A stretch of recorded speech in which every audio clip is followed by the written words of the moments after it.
Bismillahirrahmanirrahim. Assalamualaikum warahmatullahi wabarakatuh.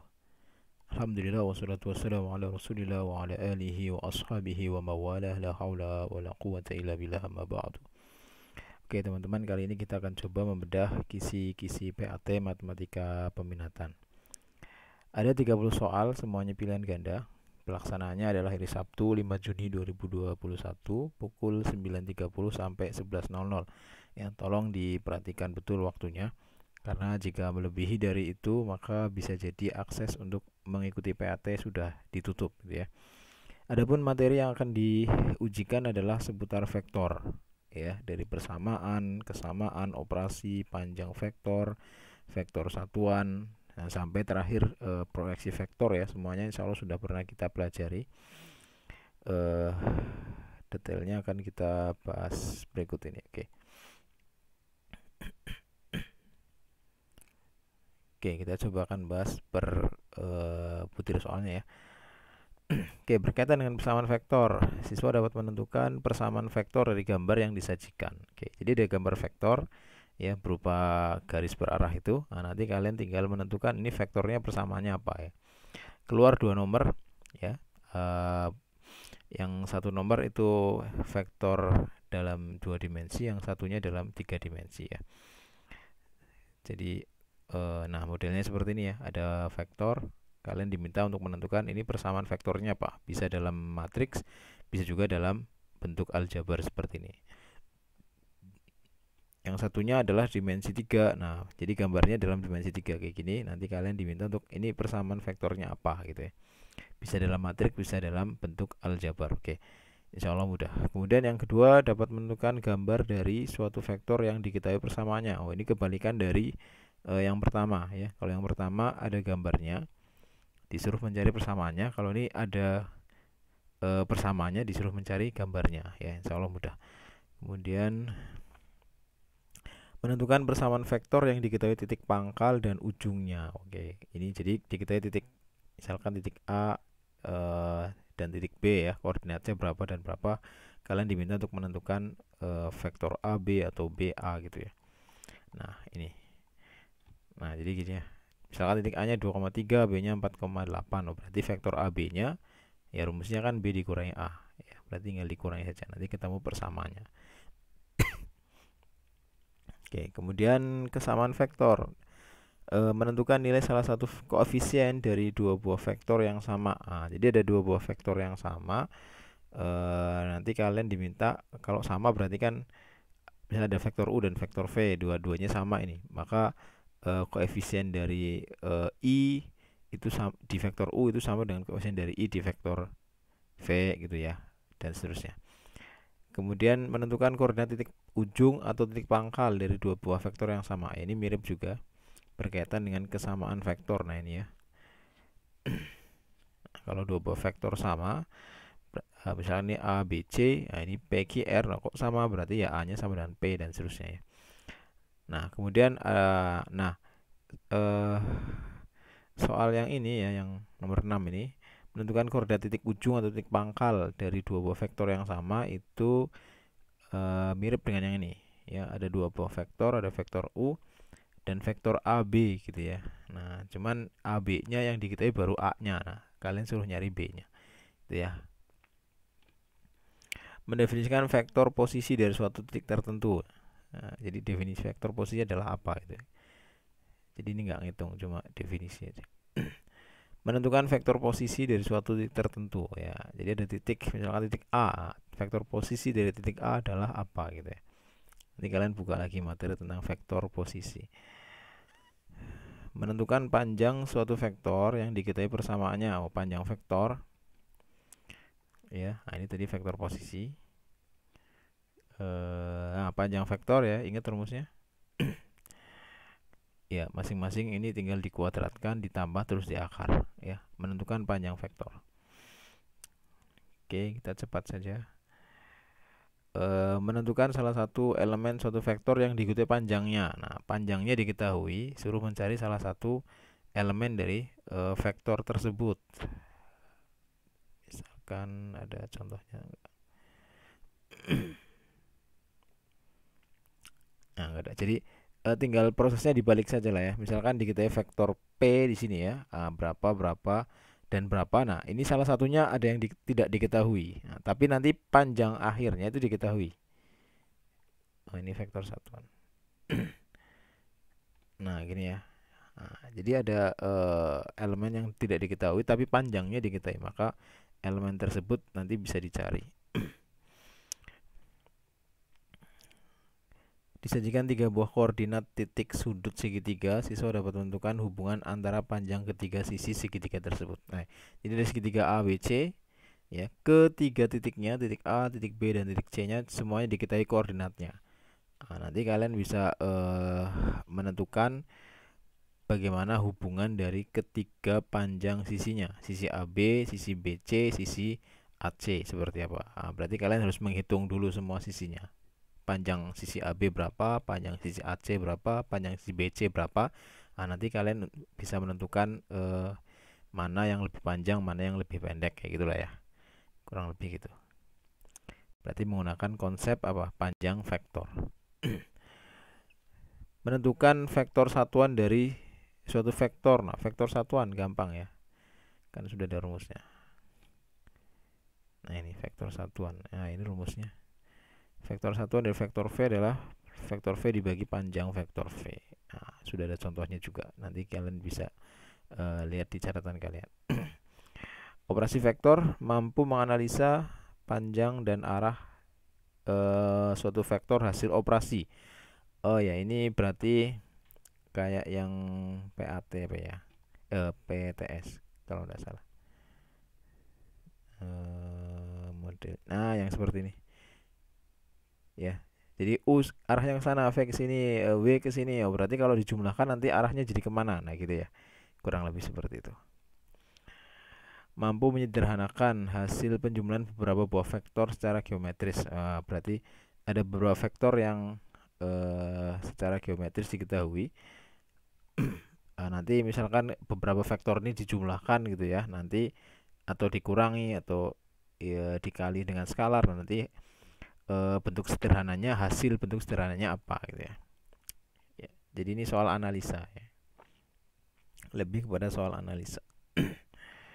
Oke, kemudian masih seputar operasi vektor, menganalisis kesamaan vektor dan menentukan hasil operasi penjumlahan pada vektor. Ya, kesamaan vektor. Nah, tadi dua buah vektor dikatakan sama. Itu kan ciri-cirinya koefisien di depannya sama ya, atau kalau secara geometris ya, kesamaan vektor menentukan hasil operasi. Kalau secara geometris dua buah vektor sama itu kan artinya dia panjang dan arahnya sama gitu ya. Nah, tinggal dilihat saja mana yang panjang dan arahnya sama gitu ya. Tinggal dianalisa saja. Kemudian kalau dijumlahkan ya berarti pakai konsep penjumlahan. Oke, kemudian kita lanjut menghitung panjang vektor hasil operasi dua buah vektor. Nah, ada dua buah vektor, misalkan vektor A dan vektor B. Kemudian di hasil operasi ya, panjang vektor hasil operasi.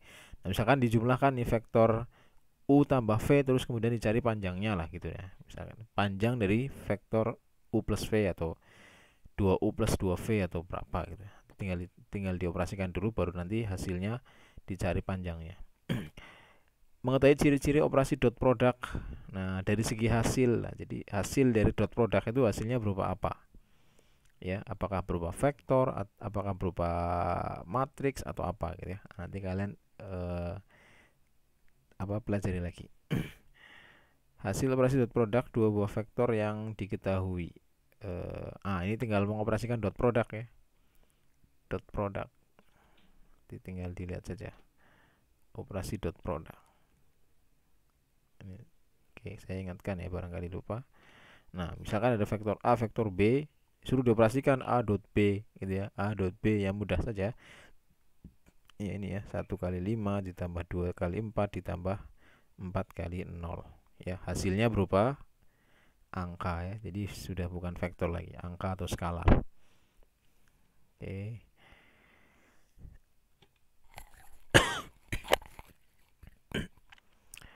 Menentukan salah satu koordinat titik ujung vektor jika diketahui hasil operasi dot produknya.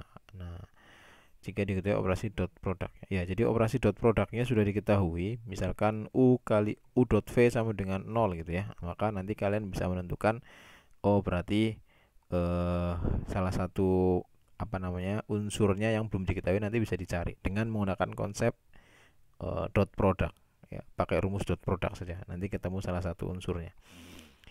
Menerapkan rumus dot product secara geometris untuk menentukan panjang salah satu vektor ya. Secara geometris berarti rumus dot product kan ada dua ya, dot product. Nah, ada yang secara analitis, ada yang secara geometris. Nah ini ya, ini yang secara geometris, dot product secara geometris. Nah, jadi pakai konsep ini. Nah, U dot V itu adalah panjang U panjang V dikali cos alpha.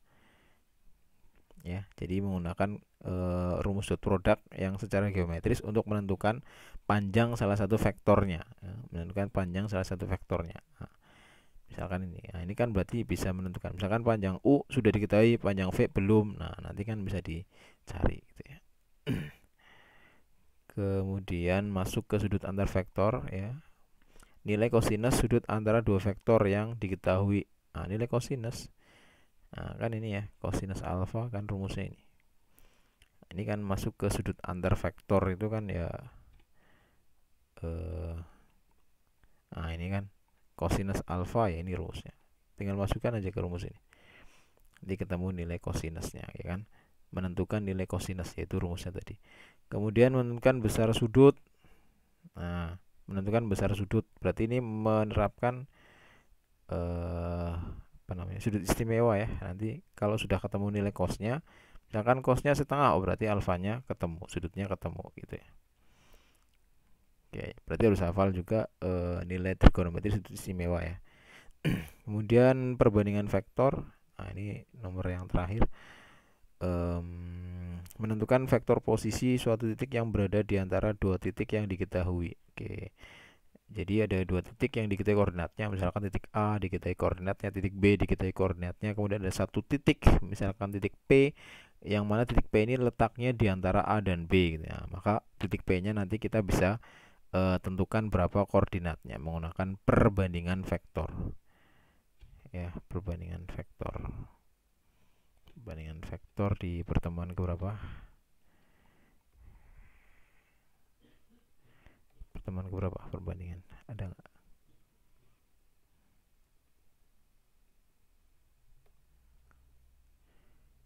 Ya, nanti dicarilah ya tentang perbandingan vektor.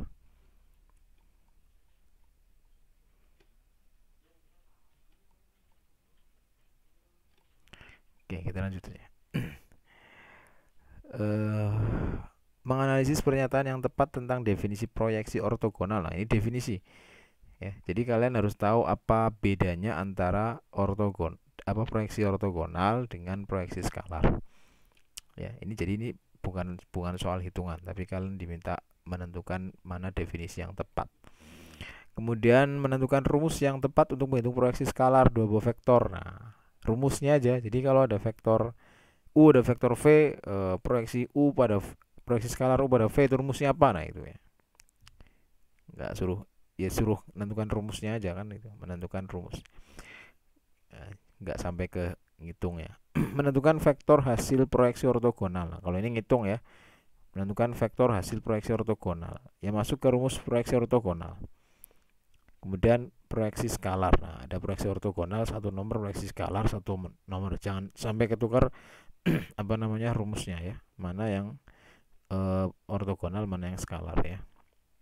Ini yang ortogonal ya, nanti bisa dilihat contoh-contoh soalnya ya. Insya Allah sudah saya sampaikan semuanya. Ini yang skalar. Nah, beserta contoh-contoh soalnya. Gitu ya. Panjang proyeksi vektor. Nah, panjang proyeksi berarti proyeksi skalar. Oke, begitu ya. Nanti bisa dibuka-buka lagi catatannya, dipelajari ulang ya. Karena ini cuma satu bab, insya Allah materinya tidak banyak. Jadi silakan kalian pelajari ulang, dan kalau ada yang kurang paham bisa ditanyakan ke Ustadz ya. Dan tetap Yang terpenting semuanya adalah kalian bisa mengerjakan dengan jujur, dan mudah-mudahan Allah memudahkan urusan kita semuanya. Barakallahu fikum, mudah-mudahan bermanfaat. Assalamualaikum warahmatullahi wabarakatuh.